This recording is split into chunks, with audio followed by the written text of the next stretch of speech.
ಆತ್ಮೀಯ H16 news ಅರ್ಥಾತ್ ನಮಗೆ ಸ್ವಾಗತ. ನಾನು ನಿಮ್ಮವ MI ಅಥವಾ ಮಲ್ಲಪ್ಪ ಜೋತಾವರ್. ಆತ್ಮೀಯರೇ,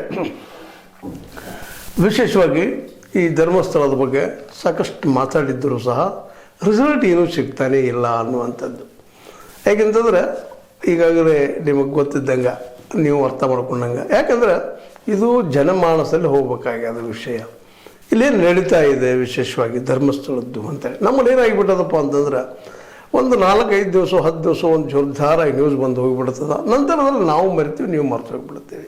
ಅದು ಮರಿದಾಗಬಾರ್ದು, ರಿಸಲ್ಟ್ ಬರಬೇಕಾಗಿದೆ. ಆ ದಿಶೆಯಲ್ಲಂತೆ ನಮ್ಮ ಹೋರಾಟಗಾರರಂತ ಬೆನ್ನತ್ತಿದ್ದಾರೆ. ಆಮದು ಬೇರೆ ಅದೇ ಕಾಲಕ್ಕೆ ಅದರಿಂದ ಯಾವ ರೀತಿ ತಪ್ಪಿಸ್ಕೊಳ್ಬೇಕು ಅಥವಾ ನಮ್ಮ ಸತ್ಯದಂತ ಹೇಳಬೇಕು ಅನ್ನುವಂಥ ಪ್ರಯತ್ನವನ್ನು ಎದುರಾಳಿಗಳು, ಅದರಲ್ಲೂ ನಮ್ಮ ಆಡಳಿತಾಧಿಕಾರಿ ಪರವಾಗಿ ಅನೇಕರು ತಮ್ಮ ವಿಚಾರಗಳನ್ನು ಮಂಡಿಸ್ತಾ ಇದ್ದಾರೆ. ಇಲ್ಲಪ್ಪ ಒಂದು ಹಸ್ತಕ್ಷೇಪ ಇಲ್ಲ ಅದರದ್ದು ಏನು ಅನ್ನುವಂಥ ವಾದವನ್ನು ಮಾಡ್ತಾ ಇದ್ದಾರೆ. ಆದರೆ ಹಾಗಾದರೆ ಯಾರು ಅನ್ನೋದನ್ನು ಈ ವಿಶೇಷವಾಗಿ ನೊಂದವರ ಪರವಾಗಿ ನಿಂತಂಥವರು, ಜೀವನ ಕಳೆದುಕೊಂಡವರ ಪರವಾಗಿ ನಿಂತಂಥವರು, ಹತ್ಯೆಗಳಿಗೆ ಸ್ಪಂದಿಸುವವರು ಕೇಳ್ತಾ ಇದ್ದಾರೆ. ಅದರಲ್ಲೂ ಹೆಣ್ಮಕ್ಳು ಕೇಳ್ತಾ ಇದ್ದಾರೆ, ಈ ಹೆಣ್ಮಕ್ಳು ಹಿಂದಿದ್ದಂಥವ್ರು ಯಾರಪ್ಪ, ಮಾಡಿದವರು ಯಾರು ಅಂತೇಳಿ. ಈ ಪ್ರಶ್ನೆಗೆ ಇಷ್ಟಲ್ಲೇ ಉತ್ತರ ಸಿಗಬೇಕಾಗಿತ್ತೇನೋ. ಒಂದು ವೇಳೆ ಸ್ವತಂತ್ರವಾದ ಮೀಡಿಯಾಗೆ ಬೇಕಾಗಿರುವುದು ಸ್ವತಂತ್ರ ಧ್ವನಿ. ಆ ಸ್ವತಂತ್ರ ಧ್ವನಿ ಉಳಿಸಲು ನೀವು ಮಾಡಬೇಕಾದದ್ದು ಇಷ್ಟೇ. ಅದೇನಪ್ಪಾ ಅಂತಂತಂದ್ರೆ, ನಿಮ್ಮ ಕೈಲಾದಷ್ಟು ಸಹಾಯ ಈ ಚಾನಲ್ಗೆ ಮಾಡಿ ಹಾಗೂ ನಿಮ್ಮ ಧ್ವನಿಯನ್ನು ಕಾಪಾಡಿಕೊಳ್ಳಿ. ಮೂಲತಃ ಚೆನ್ನಯ್ಯ ಅಥವಾ ಮೂಲ ಭೀಮಾಗಿ ಬಂದಾಗ ಮೂಲ ಉದ್ದೇಶ ಏನಿತ್ತಪ್ಪ ಅಂದ್ರೆ, ಇಲ್ಲೇ ಸತ್ಯವನ್ನು ಹೊರಗೆ ಹಾಕೋದು, ಜಗತ್ತು ತಿಳಿಸುವಂಥದ್ದು, ಇದರಿಂದ ಯಾರ್ದಾರು ಹೊರಗೆ ಹಾಕಬೇಕು ಅನ್ನುವಂಥ ಪ್ರಯತ್ನ ಅವ್ರು ಮಾಡಿದರು. ಆ ದಿಶೆಯಲ್ಲಿ 164 ಅಡಿಯಲ್ಲೇ ಸ್ಟೇಟ್ಮೆಂಟು ಕೊಟ್ಟರು.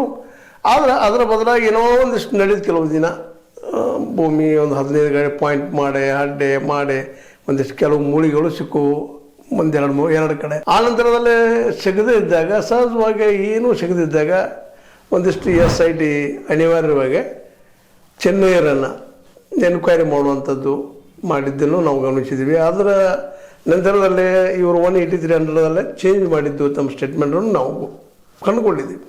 ಅದು ಇವತ್ತು ಅದೇ ಒಂದು ಸ್ಟೇಟ್ಮೆಂಟ್ ಇವತ್ತು ಏನಾಗಿಬಿಟ್ಟದಪ್ಪ ಅಂದ್ರೆ, ಮತ್ತಷ್ಟು ಸತ್ಯ ಹುಡುಕುವಲ್ಲಿ ತೊಡಬೇಗಾಲ ಆಗಿಬಿಟ್ಟದಂತೆ. ಯಾಕಂದರೆ ಅಲ್ಲಿವರೆಗೆ ವಿಶೇಷವಾಗಿ ಏನಪ್ಪ ಅಂದ್ರೆ ದೂರದಾರರು ಒಂದೇನೋ ಪ್ರಯತ್ನ ಮಾಡ್ತಾ ಬಂದಿದ್ರು. ಆ ಹಿಂದೆ ಪ್ರಯತ್ನ ಮಾಡಿದ್ರು ಅವರು, ತಿಂಗೋಡಿ ಆಯ್ತು, ಮಟ್ಟೆನವರಾಯ್ತು, ಕಳೆದ 13 ವರ್ಷದಿಂದ ಅದರಲ್ಲೂ ಸೌಜನ್ಯ ಕೇಸಲವಾಗಿ ಸಾಕಷ್ಟು ಹೋರಾಟ ಮಾಡಿದ್ರು. ಯಶಸ್ಸು ಸಿಕ್ಕಿರಲಿಲ್ಲ.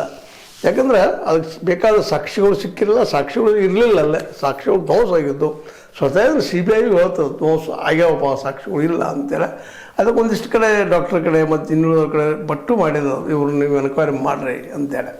ಅದು ಮೂಲಲ್ಲಿ ಏನು ನಡೀತು, ಏನು ಆ್ಯಕ್ಚುಲಿ ಏನು ಅನ್ನುವಂಥದ್ದು ಅವರು ಇವತ್ತು ಏನಪ್ಪ ಅಂತ ಅವರು ಇವತ್ತು ಹೊರಗೆ ಹೋಗಿದ್ದಾರೆ. ತಪ್ಪಿಸ್ಕೊಂಡಾರ ಅನ್ನೋದ್ರಿಂದ ಅವರು ಆ ದಿಶೆಯಲ್ಲಿ ಪ್ರಯತ್ನ ಮಾಡಲಿಲ್ಲ ಮುಂದಿನ ಎನ್ಕ್ವೈರಿ ಮಾಡುವಂಥವು ಅಂತೇಳಿ. ಆ ಎಲ್ಲ ನೆಲೆಯಲ್ಲೇನೋ ಒಂದು ಏನೋ ಪ್ಲ್ಯಾನ್ ಮಾಡಿ, ಏನೋ ಆಗೋದಿಲ್ಲ ಅಂತಲ್ಲ, ಪ್ಲ್ಯಾನ್ ಮಾಡಲಾರ್ದ ಚೆನ್ನಯ್ಯ ಎಲ್ಲೋ ಇದ್ದ ಅಂತ ಹೇಳ್ತಿದ್ದ. ಮೊದಲು ಮದ್ರಾಸಲ್ಲಿ ಇದ್ನಿ, ಅಲ್ಲಿದ್ನಿ, ಇಲ್ಲಿದ್ನಿ ಅಂತೇನೋ ಹೇಳ್ತಿದ್ದ. ಇಲ್ಲಿ ಬಂದ ಮುಸುಕ್ದಾರಿ ಆದ, ಭೀಮಾದ ನಂತರ ಏನೋ ಒಂದು ಸ್ಟೇಟ್ಮೆಂಟ್ ಕೊಡ್ತಾ ಹೋದ, ಭೂಮಿಗಳನ್ನ ಪಾಯಿಂಟ್ಸ್ ಮಾಡಿ ಇಲ್ಲೇ ಅದ ಅಂತ ಹೇಳಿಕ್ಕೆ ಪ್ರಯತ್ನ ಎಲ್ಲ ಮಾಡಿದ ಕೊನೆಗೆ ಅಲ್ಲಿ ಏನು ಯಾವ ಪ್ರಮಾಣದಲ್ಲಿ ಅವ್ರು ಹೇಳಿದ್ದ ಆ ಪ್ರಮಾಣ ಸಿಗಲಿಲ್ಲ ಮೂಳೆಗಳದು. ಅದಕ್ಕೆ ಸ್ವತಃ ಭೀಮ್ ಕಾರಣೋ ಅಥವಾ ಅವ್ರು ಹಿಂದಿದ್ದವ್ರ ಕಾರಣೋ ಇನ್ನೂ ಪತ್ತೆ ಇಲ್ಲ. ಅದು ಪತ್ತೆ ಆಗೋ ಸಾಧ್ಯತೆಗಳು ಕಡಿಮೆ ಅಂತ ಹೇಳ್ಬೇಕಾಗಿದೆ. ಯಾಕಂದ್ರೆ ಭೀಮ ಮೊದಲು ಏನು ಹೊರಪು ಬಂದಿದ್ದ, ನಂತರ ಬದಲಾದ. ಯಾಕೆ ಬದಲಾದ ಅನ್ನೋದು SIT ಗೊತ್ತು, ಭೀಮಿಗೆ ಗೊತ್ತು, ಇನ್ನೊಬ್ರು ಇವರೆಲ್ಲ ಹೇಳ್ತಾರೆ. ಇಲ್ಲ ಅಂತಾರೆ ದೂರದಾರರು ಎಲ್ಲ ಇವರು ಬದಲು ಮಾಡಿದರು, ನಮಗೆ ಹೊಡೆತ ಕೊಟ್ಟರು. ಅದನ್ನು ಜಯಂತ್ T ಅವರು ಅಂತ ಸ್ವಚ್ಛವಾಗಿ ಸ್ಪಷ್ಟವಾಗಿ ಆರೋಪ ಮಾಡ್ತಾ ಇದ್ದಾರೆ. ಇಲ್ಲ ನಮ್ಮನ್ನು ಹೊಡೆದ್ರು, ಚಿನ್ನದ ಕಡೆ ಹೊಡಿಸಿದ್ರು ಅಂತೇಳಿ. ಅಂದರೆ ಇದನ್ನು ಮುಚ್ಚಿ ಹಾಕೋ ಕೆಲಸ ಮಾಡ್ತಾ ಇದ್ದಾರೆ. ಬರೀ ಇಲ್ಲೇ ಟಾರ್ಗೆಟ್ ಮಾಡ್ತಾ ಇದ್ದಾರೆ. ನಾವು ಏನು ದೂರು ಕೊಟ್ಟಿವಿ ಅವ್ರ ಕಡೆ ಇವ್ರು ಎನ್ಕ್ವೈರಿ ಮಾಡ್ತಾ ಇಲ್ಲ ಅನ್ನೋದು ಅವರ ಸ್ಪಷ್ಟ ಆರೋಪ. ಈ ನಡುವೆ ಕೋರ್ಟ್ ಮ್ಯಾಟ್ರ್ ಆಯಿತು, ಹೈಕೋರ್ಟಿಗೂ ಹೋಯಿತು, ಮತ್ತೊಂದು ಚರ್ಚೆಗಳಾದ್ರು. ನೀವೆಲ್ಲ ನೋಡ್ತಾ ಬಂದಿದ್ದೀರಿ. ಹೈಕೋರ್ಟ್ ಒಳಗೆ ಏನು ಮಾಡಿದಪ್ಪ ಅಂದರೆ, ಇವರು 6 ಮಂದಿ ನಮಗೆ ತನಿಖೆಗೆ ಕೊಡ್ರಿ ಅಂತ SIT ಕೇಳಿದ್ರು ಸಹ ಅದು ತಡೆ ತಂದು ನಿಲ್ಲಿಸ್ಕೊಂಡು ನಿಂತದ, ಒಂದು ಹಂತಕ್ಕೆ ನಿಂತದ್ದು, ಇದು ಮುಗಿದಿಲ್ಲ. ಆಲ್ರೆಡಿ ಅವ್ರು ಕೇಳ್ತಾ ಇದ್ದಾರೆ, ಇದು 6 ಜನರು ಕೂಡ ನಾವು ಎನ್ಕ್ವೈರಿ ಮಾಡ್ತೀವಿ ಅಂತೇಳಿ. ಆದರೆ ಈ 6 ಜನರು ಯಾರ ಮೇಲೆ ಆರೋಪ ಮಾಡಿದ್ರು ಅವರನ್ನು ಇಲ್ಲಿವರೆಗೆ ಒಮ್ಮೆ ಈ ಒಂದು ತನಿಖಾಧಿಕಾರಿ SITಗಳು ಮಾಡಿಲ್ಲ ಅನ್ನೋದು ಇವತ್ತು ದೊಡ್ಡ ಪ್ರಶ್ನೆ. ಯಾಕೆ ಮಾಡಲಿಲ್ಲ, ಅವ್ರನ್ನ ಕರೆಸಲಿಲ್ಲ ಅಂತೇಳಿ ಈ ದಿಶೆಯಲ್ಲೆಲ್ಲ ನಮ್ಮ ಮಹಿಳಾ ಆಯೋಗದ ಅಧ್ಯಕ್ಷ ಆದಂತಹ ನಾಗಲಕ್ಷ್ಮಿ ಚೌಧರಿ ಅವರು ನೀವು 20 ವರ್ಷದ್ದೆಲ್ಲ ಮಾಡಿದ್ರೆ ಇದು ಒಂದೇ ಬೆನ್ನತ್ತಿದ್ರಲ್ಲ ನೀವು, ಇನ್ನುಳಿದ ಘಟನೆಗಳು ಆಗಿದ್ದು ಸುಳ್ಳೇನು ಅಂತ ಅವ್ರು ಪ್ರಶ್ನೆ ಮಾಡ್ತಾ ಇದ್ದಾರೆ. ಭಾಳ ಜನ ಅದನ್ನ ಪ್ರಶ್ನೆ ಮಾಡ್ತಾ ಇದ್ದಾರೆ. ಇವೆಲ್ಲ ಘಟನೆ ಆಗಿದ್ದಾವ, ಇದರಿಂದ ಯಾರು ಅದಾರ ಅನ್ನೋದಕ್ಕೆ ನಿಮ್ಮಲ್ಲಿ ಯಾಕೆ ಉತ್ತರ ಇಲ್ಲ ಅಂತೇಳಿ. ಯಾಕಂದ್ರೆ ಅದರಲ್ಲೂ ಈಗ ಓಪನ್ ಆಗಿ ಅಂತ ಒಂದು 4-5 ಕೇಸ್ಗಳಂತೆ ಪೂರ್ತಿಯಾಗಿ ಹೌದಪ್ಪ ಇಲ್ಲಿ ಅನ್ಯಾಯ ಆಗೋದು ಸ್ಪಷ್ಟ ಅದು. ಈಗ ಹಗಲಲ್ಲಿ ಹೇಳೋ ಅವಶ್ಯಕತೆ ಇಲ್ಲ, ಆದರೂ ನೆನಪು ಮಾಡಬೇಕಾಗ್ತದೆ. ಏನಪ್ಪ ಅಂದ್ರೆ ಈ ಒಂದು ಸೌಜನ್ಯ, ನಂತರ ಅದಕ್ಕೆ ಪೂರ್ವದಲ್ಲಾದಂಥ ವೇದವಲ್ಲಿ, ನಂತರ ಪದ್ಮಲತಾ, ಆನೆ ಮಹೋತ ಇವೆಲ್ಲ ಆಗಿದ್ದದವ.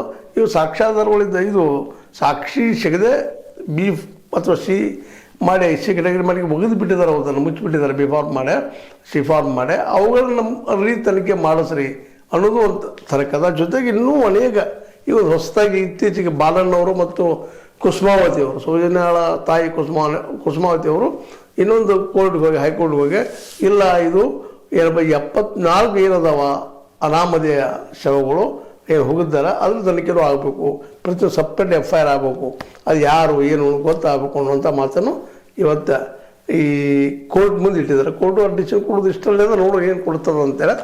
ಯಾಕೆ ಈ ಮಾತನ್ನು ಮತ್ತೆ ಹೇಳ್ತಾ ಇದ್ದೀನಪ್ಪ ಅಂತಂದ್ರೆ, ಈ ಒಂದೆಲ್ಲ ಘಟನೆಗಳ ಜೊತೆಗೆ ಇನ್ನೂ ಹಲವು ಘಟನೆಗಳಿದ್ದಾವಲ್ಲ. ಈಗ ನಿಮ್ಗೆ ಗೊತ್ತದ ಮೈಕ್ರೋ ಫೈನಾನ್ಸ್ ನೆಲೆಗಟ್ಟೆಲ್ಲ ನಮ್ಮ ಧರ್ಮಸ್ಥಳದವ್ರು ಯಾವ ರೀತಿ ಜನಕ್ಕೆ ಹೆಲ್ಪ್ ಮಾಡೋದಂತೇಳಿ ಬಡ್ಡಿ ಆಡುವಂಥ ಒಂದು ವ್ಯವಸ್ಥೆ ಮಾಡ್ಕೊಂಡು ಅದು ಯಾವ ರೀತಿ ಲಾಭ ಮಾಡ್ಕೊಳ್ತಾರೆ ಅನ್ನೋದನ್ನು ಅನೇಕ ಸಂದರ್ಭದಲ್ಲಿ ಅನೇಕ ವಿಚಾರಗಳನ್ನು ಮಂಡಿಸಿದ್ದಾರೆ. ಮತ್ತು ಅನ್ಯಾಯಕ್ಕೊಳಗಾದವರು ಇಲ್ಲಿ ರಿಪೋರ್ಟು ಮಾಡಿದ್ದಾರೆ.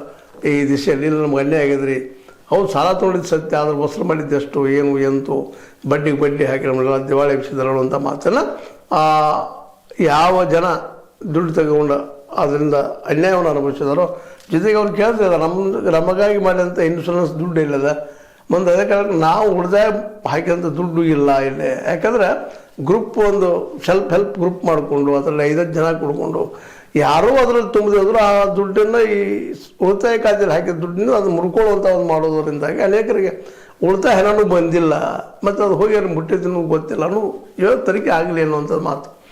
ಅದರ ಜೊತೆಗೆ ಈಗ ನಿಮ್ಗೆ ಭೂಮಿ ಬಗ್ಗೆ ಅಂತ ನಮ್ಮ ಸೋಮನಾಥ್ ನಾಯಕರಂತ ಬೆನ್ನ ಹತ್ತಿಬಿಟ್ಟಿದ್ದಾರೆ. ಅದಕ್ಕೆ ಈಗ ಅಲ್ಲಿ ಅದು ಹೆಗ್ಗಡೆ ಅವರ ಕರ್ಮಕಾಂಡ ಅಂತ ದೊಡ್ಡದಾಗಿ ಅವ್ರು ನೇರವಾಗಿ ಆರೋಪ, ಮತ್ತು ಅದಕ್ಕೆ ಬೇಕಾದ ಡಾಕ್ಯುಮೆಂಟ್ಸ್ ಎಲ್ಲ ತೆಗೆದಾರೆ ಅವರು. ಆದರೆ ಅದು ಏನು ಮಾಡ್ತಾ ಇದ್ದಾರಪ್ಪ ಅದು ಅದ್ರ ಸ್ಟೇ ಆಗ್ತಾ ನಡೆದ. ಅದು ಹಿಂದಿಲ್ಲ ನಾವು ಎನ್ಕ್ವೈರಿ ಆಯ್ತಪ್ಪ ಅಂದ್ರೆ ಅದು ಒಂದು ದೊಡ್ಡ ಸ್ಕ್ಯಾಂಡಲ್, ಒಂದು ಏನಪ್ಪ ಅಂದ್ರೆ ಮುಚ್ಚಲಾರದ ಒಂದು ಅನ್ಯಾಯಗಳ ಗೂಡು ಅಂತೇಳಿ ಆಗಬಹುದು ಅನ್ನೋ ತರ್ಕ ನಮ್ಮ ಸೋಮನಾಥ್ ನಾಯಕರದು, ರಂಜನ್ ರಾವ್ ಅವ್ರದ್ದು ಇವರೆಲ್ಲ ಒಂದು ಸಂಘಟನೆ ಮಾಡ್ಕೊಂಡಿದ್ದಾರೆ. ನಾಗರಿಕ ಒಂದು ಟ್ರಸ್ಟ್ ಮಾಡಿಕೊಂಡು ಆ ಮೂಲಕ ಸತ್ತು ಹುಡುಕುವಂಥ ಪ್ರಯತ್ನ ಮಾಡ್ತಾ ಇದ್ದಾರೆ. ಇವೆಲ್ಲನೂ ಮರಳಿ ಚರ್ಚೆ ಮಾಡೋಕ್ಕೆ ಒಂದೇ ಕಾರಣ, ಯಾವ ರೀತಿಯಾಗಿ ಇಷ್ಟರಲ್ಲೇ ಈ ಇದು ಹಿಂದಿದ್ದಂಥವ್ರು ಗುರುತಾಗಬೇಕಾಗಿತ್ತು, ಶಿಕ್ಷೆ ಆಗಬೇಕಾಗಿತ್ತು. ಅವ್ರಿಗೆ ಶಿಕ್ಷೆ ಆಗೋದಲ್ಲ 13 ವರ್ಷದಿಂದಲ್ಲ 1979ರಿಂದ ಇಲ್ಲಿವರೆಗೆ ಇಂಥ ಘಟನೆ ನಡೆದ್ರು ಇದರಲ್ಲಿ ಸಿಗ್ತಾನೆ ಇಲ್ಲ. ಅದಕ್ಕಾಗಿ ಇವ್ರಿಗೆ ಶಿಕ್ಷೆ ಆಗ್ತದೋ ಇಲ್ಲವೋ ಅಥವಾ ಇವೆಲ್ಲ ಅನ್ಯಾಯಗಳು ಹೆಂಗೆ ಮುಚ್ಚಿ ಹೋಗ್ತಾವ ಇತಿಹಾಸ ಗರ್ಭದಲ್ಲೇ ಅನ್ನೋ ನೆಲೆಗಟ್ಟಿನಲ್ಲೇ ಅದಾಗಬಾರ್ದು. ಯಾಕಂದ್ರೆ ನ್ಯಾಯ ಸಿಗಬೇಕು ಅಂತೇಳಿ ಅದೆಲ್ಲ ಅನ್ಬೋದು. ಇವತ್ತೆಲ್ಲ ಅಂತಲ್ಲ, ಸಂತ್ರಸ್ತರು ನಾವು ದೇವಸ್ಥಾನದವ್ರು ನಾವು ಸಂತ್ರಸ್ತರು ಅಂತೇಳಿ ಇವತ್ತೇನೋ ವಿ ನಾಗೇಶ್ ಅವರು ಅವ್ರ ಪರವಾಗಿ ಇವತ್ತು ಒಂದು ಏನಪ್ಪ ಕೋರ್ಟಿಗೆ ಸಬ್ಮಿಟ್ ಮಾಡಿದ್ದಾರೆ, ಸಂತ್ರಸ್ತ ನಾವು ಇದ್ದೀವಿ ಅಂತೇಳಿ.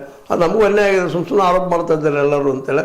ಅದು ಸುಮ್ಮನೆ ಮಾಡ್ತಾಯಿದ್ದಾರೋ, ಸುಳ್ಳು ಮಾಡ್ತಿದ್ದಾರೋ, ಕರೆ ಮಾಡ್ತಾಯಿದ್ದಾರೋ ತನಿಖೆ ಆದ್ಮೇಲೆ ಗೊತ್ತಾಗುವಂಥದ್ದಲ್ಲ. ಇದು ಆರೋಪಂತೆ ಮಾಡ್ತಾಯಿದ್ದಾರೆ, ಇಲ್ಲಂತಲ್ಲ. ಆದರೆ ಇತ್ತೀಚೆಗೆ ಅವರು ಜಾಣ್ಮೆಯಿಂದ ಆರೋಪ ಮಾಡ್ತಾ ಇದ್ದಾರೆ. ಏನಪ್ಪ ಅಂತಂದ್ರೆ ನಾವು ಸತ್ಯ ಇದು ಕೊಂದವ್ರು ಕೇಳ್ತಾ ಇದ್ವಿ, ನಿಮ್ಮನ್ನಲ್ಲ ಅನ್ನುವಂಥ. ಕುಂಬಳಕಾಯಿ ಕಾಳು ಅದು ನೀವೇ ಹಾಕಲ್ ಮಾಡ್ಕೋತೀರಿ, ನಿಮ್ಮೇಲೆ ನಮಗಿಲ್ಲ, ನಾವು ಅಂದರೂ ಸಹ ತೆರಿಗೆ ಹೋಗ್ಬೇಡ್ರಿ, ನಮ್ಗೆ ನೀವು ತನಿಖೆ ಮಾಡಿರಿ ಅಂತೇಳಿ SIT ಬೆಳೀತಿದ್ದಾರೆ. ಇನ್ನು SIT ಏನು ಮಾಡ್ಬೋದು, ತನಿಖೆ ಮಾಡ್ಬೋದಾ ಇಲ್ವಾ ಅನ್ನೋ ವಿಚಾರ ಮಾಡೋಕ್ಕಿಂತಲೂ ಅದು ಮಾಡೇ ಮಾಡ್ತದೆ. ಯಾಕಂದ್ರೆ ಅಷ್ಟು ಪ್ರೆಷರ್ ಅದ ಇದ್ರ ಮೇಲೆ SIT ಮೇಲೆ, ಅದು ಸರ್ಕಾರ ಮೇಲೆ ಅಂತ ಹೇಳ್ತಾ ನೋಡು ಏನಾಗ್ತದೆ, ತನಿಖೆ ಆಗ್ತದೋ ಇಲ್ಲವೋ ಅನ್ನೋದನ್ನು ಮುಂದಿನಲ್ಲಿ ನೋಡ್ತಾ ಹೋಗೋಣ ಅಂತ ಹೇಳ್ತಾ, ಇದು ಇವತ್ತಿನವರೆಗೆ ಒಂದಿಷ್ಟು ಡೆವಲಪ್ಮೆಂಟ್ಗಳು. ಮತ್ತೆ ನೋಡೋಣ ನಾಳೆಗೆ ಅಂತ ಹೇಳ್ತಾ H16 ನ್ಯೂಸ್ ಅರ್ಥ ಹೆಚ್ಚು ಧರ್ಮ ಸತ್ಯದ ಕೈಗೆ ನಡಿ ವಂದನೆಗಳು.